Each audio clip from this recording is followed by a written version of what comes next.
Apa yang terjadi kemarin ya, dari orasi-orasi itu dengan peristiwa alam yang tiba-tiba terjadi, hujan deras, angin kencang, petir, hingga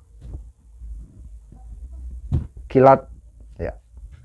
Ini adalah sebuah fenomena alam yang tidak bisa dilihat secara sederhana.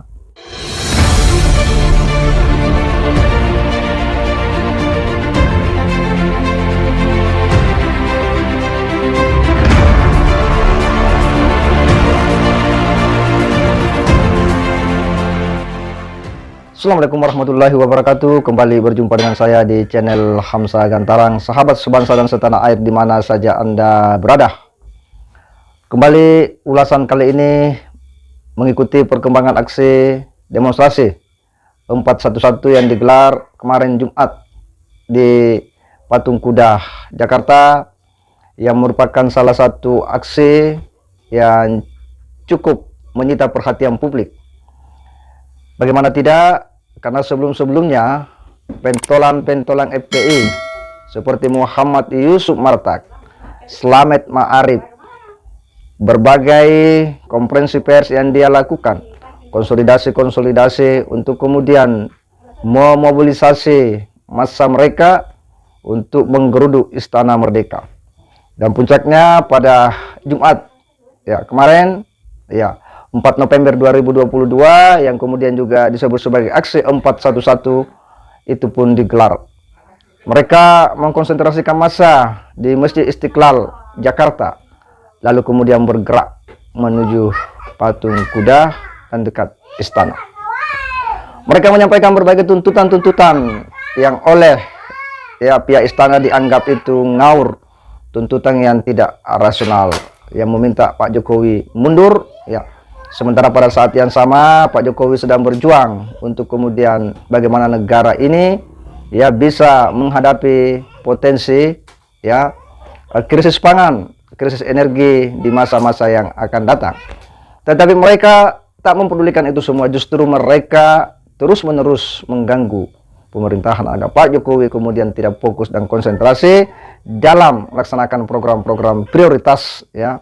Mereka hendak melemahkan ya sistem pemerintahan Pak Jokowi dan agar publik Indonesia kemudian tidak bersimpati. Tetapi ada hal kejadian yang cukup ya mengagetkan kita semua, dan tentu mereka-mereka yang tergabung dalam aksi massa ya 411, di mana mereka mulai menggelar orasi dari siang hari, sore hari hingga malam hari. Mereka kemudian melakukan sholat maghrib. Dalam suasana itu kemudian ada kejadian alam yang menurut kita ini adalah sebuah warning. Sekali lagi ini warning bagi mereka-mereka yang selalu menggunakan daya akalnya untuk berpikir. Mereka-mereka yang selalu melakukan introspeksi diri dari apa yang mereka lakukan. Kejadian alam ini yang kemudian sontak membuat mereka kemudian bubar seketika. Pada saat demonstrasi tiba-tiba kemudian ya petir, lalu kemudian kilat menggelegar, hujan deras pun turun beserta angin kencang. Suasana ini yang kemudian membuat ya massa 411 ini pun menjadi tak konsentrasi lagi dan masing-masing meninggalkan tempat arena demonstrasi. Apa yang terjadi sekali lagi ini merupakan sebuah warning bagi mereka-mereka yang selalu menuntut pemerintahan Pak Jokowi dan mengkonsolidasi massa mereka untuk meminta Pak Jokowi mundur dari jabatannya sebagai presiden. Sebagaimana kita tahu bahwa demonstrasi bukan kali ini saja, tetapi mereka sudah berkali-kali, bahkan sudah berjilid-jilid, mereka selalu memobilisasi massa dengan isu yang berbeda-beda hampir di setiap momen. Tetapi semua itu kemudian selalu mentah dan tak membuat Jokowi jalan di tempat, tapi justru semakin maju. Bisa dibayangkan bahwa aksi kemarin itu ada orator-orator dari 411 yang kemudian menyerukan revolusi hingga kudeta. Bisa dibayangkan ya, begitu berani dia menyerukan hal-hal yang sebenarnya ini mengarah dan bisa berpotensi kepada tindakan-tindakan makar, kudeta adalah mencoba hendak mengambil kekuasaan secara paksa dari tampuk pemerintahan yang sah. Artinya bahwa itu tindakan yang inkonstitusional. Pak Jokowi dipilih telah melewati berbagai pranata-pranata sosial, pranata-pranata bermasyarakat, berbangsa dan bernegara. Pak Jokowi terpilih telah mengikuti sejumlah aturan main berbangsa dan bernegara, sejumlah aturan-aturan hukum, telah menjadi instrumen bagaimana kemudian menjadikan Pak Jokowi terpilih sebagai presiden lewat pemilihan umum. Pranata-pranata hukum kita sudah melegitimasi bahwa Pak Jokowi terpilih secara sah dan meyakinkan, ya. Lalu kemudian disumpah, pengambilan sumpah dan janji sebagai presiden, ya, di DPR MPR.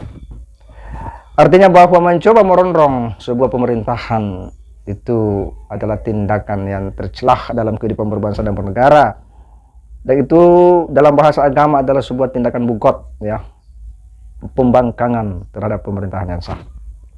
Dan tindakan-tindakan ini menurut kita adalah tindakan yang berbahaya jika kemudian tidak diberi tindakan yang tegas. Bagaimana bisa mereka begitu lancang, ya, begitu berani secara terbuka, secara terang-terangan menyerukan, ya, kepada orang banyak, kepada yang disaksikan oleh publik Indonesia soal kudeta, revolusi dan kudeta kepada pemerintahan Pak Jokowi jika Pak Jokowi tidak mau mundur. Ini sekali lagi adalah sebuah bentuk, ya, pembangkangan yang nyata-nyata dari orator-orator yang menyerukan ini, dan sekali lagi ini penting untuk kemudian ditindak. Apa yang terjadi kemarin, ya, dari orasi-orasi itu dengan peristiwa alam yang tiba-tiba terjadi, hujan deras, angin kencang, petir, hingga kilat, ya. Ini adalah sebuah fenomena alam yang tidak bisa dilihat secara sederhana. Tetapi ini adalah warning, ya, bagi kita orang-orang yang berpikir bahwa jangan coba-coba mengganggu, ya, membuat gaduh di sebuah negara yang sudah memiliki pemerintahan yang sah. Bahwa melakukan pembangkangan terhadap pemerintahan yang sah itu bertentangan dengan ajaran agama. Melakukan tindakan kudeta itu adalah perbuatan yang membangkang terhadap kekuasaan pemimpin yang sah, dan dalam bahasa agama itu bisa ditindak tegas. Tetapi fenomena alam ini sekali lagi tentu sebuah isyarat, ya, bagi rakyat Indonesia bahwa pemimpin yang sah itu adalah pemimpin yang harus ditaati. Bahwa taat kepada pemimpin itu adalah sebuah kewajiban bagi setiap warga negara selama pemerintah itu tidak menyerukan kita kepada kesaliman dan kemaksiatan. Sekalipun pemerintah ada kebijakan yang menurut kita tidak baik, tidak menyenangkan, ya, kita tidak sepakat, tetapi itu tak menjadi dasar untuk kemudian kita membangkang, ya, karena itu akan lebih jauh mudaratnya dibanding ketika kita ikut dan taat pada pemerintahan. Sehingga kejadian-kejadian kemarin yang dilakukan oleh massa yang tergabung dalam GNPR ini, Gerakan Nasional Pembela Rakyat, gabungan dari FPI, PA 212 di bawah komando Muhammad Yusuf Martak, Slamet Ma'arif, dan lain-lain, ya, mereka adalah orang-orang yang memang dari dulu tidak pernah senang terhadap pemerintahan Pak Jokowi. Mereka adalah orang-orang yang mengambil peran oposisi terhadap pemerintahan yang setiap saat mencari celah dan kelemahan Pak Jokowi. Kapan mereka harus bergerak, ya, dan menyerang rezim. Tahu henti-hentinya mereka meminta, ya, agar Pak Jokowi mundur dan mundur dari jabatan sebagai presiden.